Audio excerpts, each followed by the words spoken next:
अस्सलामुअलैकुम नाजरीन, मैं तुहारा मेज़बान जाम हफीज़ुल्लाह खंबड़ा ते तुसां दे पियो HK TV 70 ते तुहाको पता है कि बेजा तैयार करने की वजह से सारे नारायण की वजह से ते अज माशाल्लाह बारे कल बन गए हैं ते हुण जरा बारे को भा लई बैठे से क्योंकि तले हंभा पेनू वल उहदे उत्ते जरा ना असां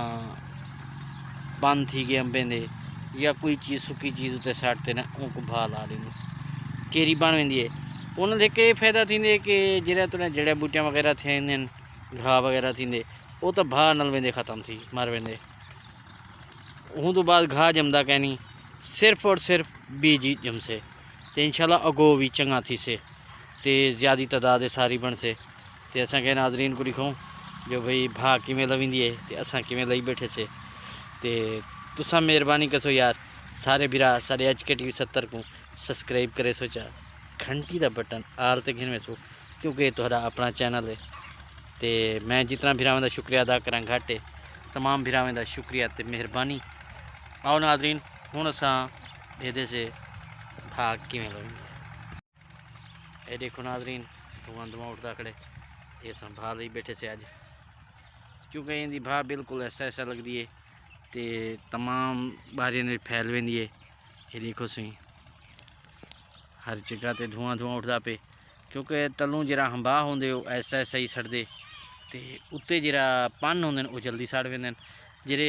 तले हंबा होंदे उससे धुआं धुआं बनी पे रहिंदे धुएं धुएं के बाद वो ख़त्म थी वेंदे ते इंशाल्लाह कल जड़ा भी इनको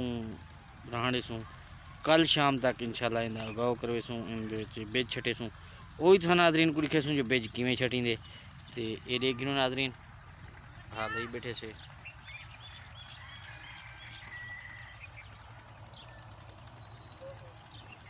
ये देखो नाजरीन ही टाइम असां 7 बारे तैयार की बैठूँ 7 बारे तकरीबन 3 तो सवा 3 एकड़ का बिचारा बन से बेजे का सारे 3 एकड़ पर आ सकते से हिंदे एक एकड़ ऐसा जरा होंगे ना देसी जें कुछ रेंदे से जेंदे चिड़े खमदे से 1 एकड़ होंदा रह सूँ ते 2 एकड़ रह सूँ बांसपति जेंदी आप प्यारी प्यारी तो सोहनी सोहनी बिरयानी बनाते से क्योंकि जे बिरा को बिरयानी बनानी हो तो सारे रहे ऐसी ज़बरदस्त बिरयानी बनती है कि महंगा जरा चावल गिनते से उनके काम भी नहीं होना हद की चीज़ हद दी है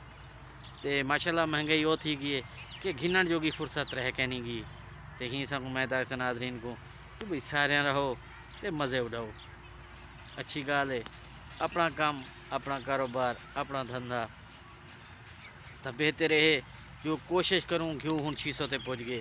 अपना माल धारूँ तो अपना घ्यू बनाऊँ उनके ताकत भी है पावर भी है हर चीज़ अपनी जना पैदा करना पैसूँ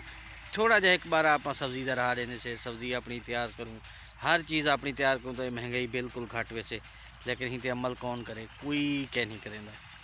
ज़मीने वाले हर तकरीबन 80% ज़मीने वाले भी हैं ज़मींदार भी हैं